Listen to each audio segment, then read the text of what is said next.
शुरुआत में करना चाहूंगा शायद सलीम साहब से। शायद सर, कुछ अब स्थल खुल गए हैं, आप तो वहीं हैं, और हम अब 2 महीने हो जाने वाले हैं। वो जख्म तो अभी भी हरे हैं, नई चीजें निकल कर आ पाई हैं, बहुत सारी बातें हुई थी, बहुत सारे दावे हुए थे। तो जो स्थितियां तो बिल्कुल वहीं खड़ी हैं जहां हम थे उस घटनाक्रम के ठीक बाद। क्या कुछ देख या पा रहे हैं, आप वहां बैठे हैं? आपका शुरुआती जो नोट है, टिप्पणी है, शायद थी।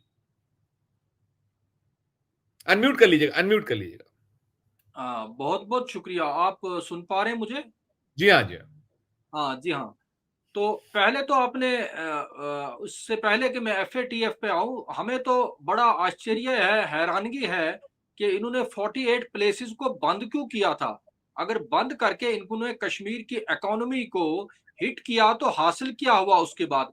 देखिए, ये सिर्फ एक एक दिखावे के लिए जितना भी कुछ किया गया है।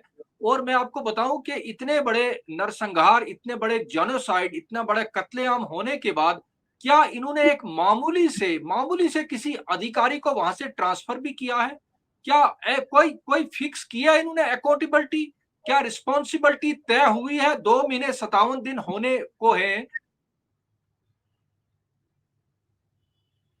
शायद संपर्क टूटा है, मुझे लगता है शाहिद जी से संपर्क टूटा है। हम दोबारा जुड़ने की कोशिश करेंगे। राकेश जी, इस पे आप आगे बात कीजिएगा, टिप्पणी देखिएगा। अनिल सिन्हा साहब भी जुड़ गए। अनिल जी का बहुत बहुत स्वागत। क्या कहिएगा राकेश जी, जो बात कह रहे थे, शाहिद जी बता रहे थे, क्या कहिएगा आप? धन्यवाद संजीव जी। देखिए, अब सलीम साहब ने थोड़ा संकेत दिया था, मैं वहीं से आगे चलता हूँ जुड़े हैं वैसे, कि आप बोले। पहला। जी फोन जी आ गया था बीच में हाँ, इसलिए। मैं रुकता हूँ वापस, भाई वहीं जी शुरू जी करें। जी जी शाहिद जी, हाँ जी हाँ। शाहिद जी, जी। तो पहली बात तो यह है।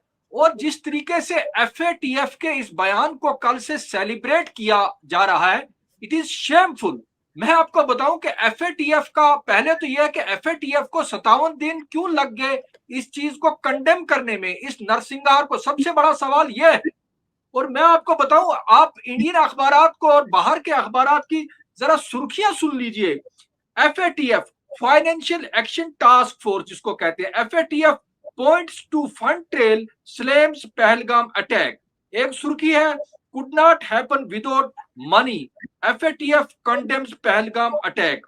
यानी हर जगह एफएटीएफ ने सबसे बड़ी बात की क्या की कि मनी के पैसे की बिना यह इतना बड़ा हमला हो नहीं सकता था। इससे किसको इनकार है? क्या आपको इनकार है? मुझे इनकार है। यार, हम नहीं बता रहे कि इसमें मनी भी थी, लॉजिस्टिक्स थे, सब कुछ था। और अब इसमें पाकिस्तान को गोदी मीडिया कहां से बीच में घसेट रहा है, मेरी समझ से ये बात है। ये कह रहे हैं कि अब फिर से हम उसको ग्रे लिस्ट में ला रहे। आप इस बयान को देख लिए, कहीं भी इवन रिमोटली पाकिस्तान का ना नाम है ना इशारा है। एफएटीएफ जो है, जो वॉच डॉग एक एजेंसी है, टेरर फंडिंग को जो देखती है, 2022 में पाकिस्तान को ग्रे लिस्ट से बाहर निकाला गया था।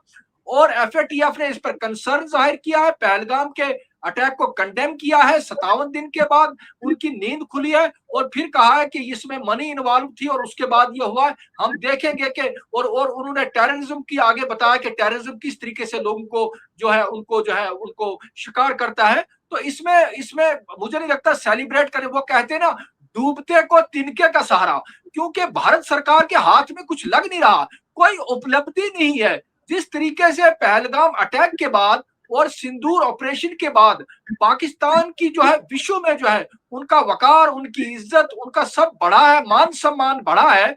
और इनके पास कुछ भी नहीं है। मैं आपको बताऊं, आज ही की खबर, आप ममता बनर्जी के जो भतीजे हैं अभिषेक बनर्जी, उनका आज का बयान पढ़ लीजिए। वो कहते हैं दुनिया हमारे साथ खड़ी नहीं। वो सवाल उठा रहे, ये जो लोग ये सैर सपाटे के लिए बाहर गए थे, चाहे सलमान खुर्शीद हो, चाहे शशि थरूर हो, उन्होंने जब सैर सपाटा कंप्लीट गाने शाने गाकर जब वापस आए, अब उन्होंने यहां आकर सवाल उठाने फिर शुरू कर दिए। आज आप देखिए अभिषेक बनर्जी का किस कदर उन्होंने हुकूमत को, आज का गवर्नमेंट को जो है कॉर्नर किया है। सवाल यह है कि आप एफएटीएफ के इस छोटे से बयान को उन्होंने कंडेम किया, तो इसमें मुझे लगता है there is nothing to celebrate. तो इसमें आपको इसको आप किस तरीके से पढ़ रहे हैं? तो अब मुझे बताइए, पहलगाम अटैक के बाद, ये पहलगाम अटैक के बाद जब 10 तारीख को जंग बंदी हुई, 11-12 तारीख तो इंटरनेशनल मॉनिटरी फंड पाकिस्तान को बहुत बड़े मिलियंस ऑफ डॉलर्स दे देता।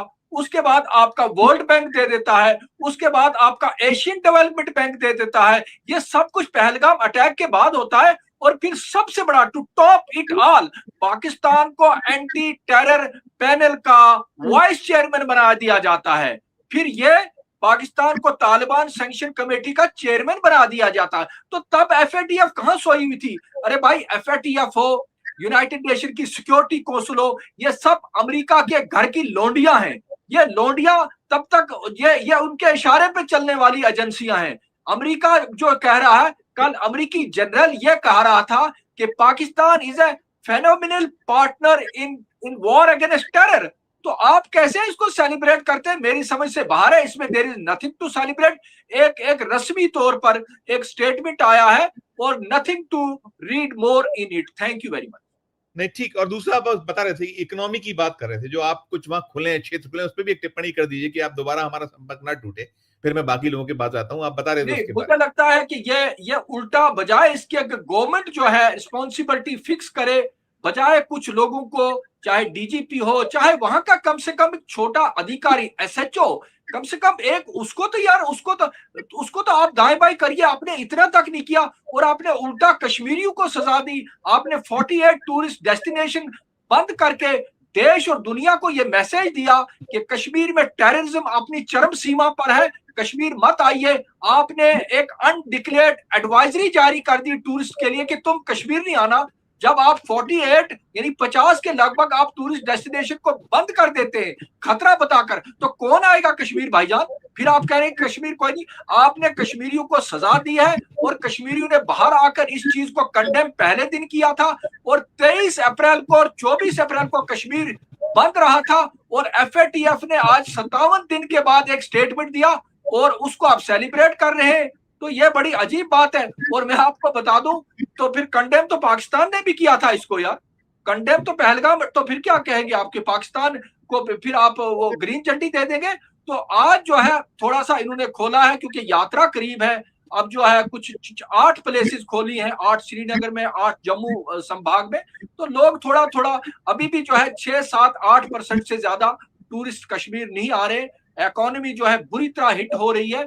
कश्मीर में बेरोजगारी बढ़ गई है, एक तरह से डिप्रेशन का शिकार है। तो ये जो भी हुआ है गवर्नमेंट की मिस हैंडलिंग की वजह से हुआ है। जी मीर शाहिद साहब, हम तो ये 150 के लगभग आपकी जो है अंतर्राष्ट्रीय यात्राएं हैं, 80 के आसपास मुल्क हो रहे हैं आप जहां पहुंच गए हैं, और वही कि शून्य है, हासिल आया शून्य जो हम कहते हैं, वैसे कोई आके आपके साथ खड़ा नहीं हो रहा। यही सबसे दुखद और सबसे एक ऐसी स्थिति, और जो हमारा हिंदुस्तानी नागरिक है, भारतीय नागरिक है, वो सफर और सफर कर रहा है निरंतर। अंतिम टिप्पणी आपकी मीर शाहिद सलीम साहब। जी हाँ, अब तो मुझे लगता कुछ कहने की जरूरत नहीं है। अभी शायद राशिद जहीर साहब या कौन कह रहे थे ज़ेलेंस्की और ये कॉमेडियन की बातें कर रहे थे। ज़ेलेंस्की तो हमसे बहुत बेहतर कॉमेडियन है, जो ओवल के दफ्तर में बैठकर ट्रंप को धमकाता है, और हमारा तो कोई है ही नहीं है।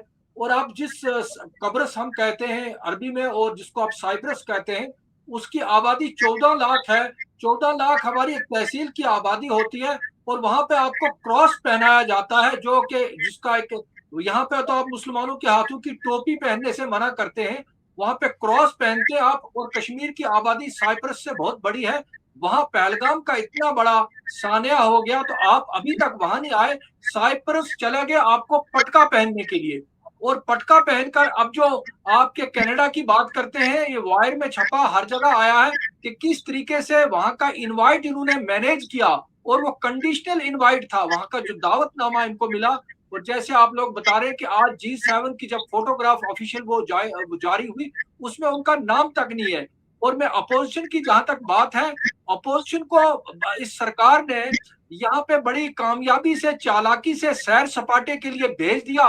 राहुल गांधी अकेले पड़ गए, वो सवालात उठाते गए, और यहाँ पे शशि थरूर वगैरह वो बाहर चले गए गाने गाने के लिए, ताकि वो यहाँ पे सवालात ना उठा पाए। और अब वो जब आए वापस, आपने देखा प्रधानमंत्री को वो मिल रहे थे जैसे कि वो ये गुनगुना रहे हो कि हम लाए हैं तूफान से कश्ती निकाल के। और क्या उन्होंने किया, और कितनी यानी क्या उनके हाथ में कोई अपना पर्चा दे रहा था, कोई अपना पेपर? यार तुम्हें शर्म आनी चाहिए, तुम्हें शर्म में डूब मरना चाहिए। कि तुम्हारे जाने के बाद कोई एक स्टेटमेंट, कोई एक जॉइंट स्टेटमेंट, हालांकि जीडी वैंस के साथ भी शशि थरूर मिले, कोई जॉइंट स्टेटमेंट जिसने पाकिस्तान का नाम लेकर कंडेम किया हो, तुम क्या लेके आए, करोड़ों रुपए तुम उड़ा के आए हो। तो मुझे लगता है कि ये बड़ी शर्म की बात है। और जिस प्रधानमंत्री को एक पटके पहनने के लिए साइप्रस का इंतखाब करना पड़ा, वो अभी तक भी पहलगाम नहीं आए, ना कश्मीर नहीं आए कि कश्मीरियों के साथ और पहलगाम के उस इलाके में। तो मुझे लगता है कि इससे बड़ी हमारी फॉरेन पॉलिसी के फेलियर और कोई हो नहीं सकता। और एफएटीएफ को बिल्कुल ही आप सेलिब्रेट मत कीजिए। ये एक सिर्फ एक बराए नाम इसको कहते हैं, एक स्टेटमेंट उनका आया है, वो भी बहुत देर से आया है। और वो अगर ये होना होता तो पाकिस्तान के साथ इतना जो उनको बढ़ बढ़ के जो पैसा भी दिया गया, इतना इज्जत मान और इतनी पोजीशन जो उनको इंटरनेशनली दी गई, तो ये सब कुछ पहलगाम और ऑपरेशन सिंदूर के बाद तो हुआ है। तो ये सब कुछ क्यों हुआ है? तो मुझे लगता है कि इसमें हमें ज्यादा वो कुछ उम्मीद भी नहीं है एफएटीएफ की स्टेटमेंट। जी।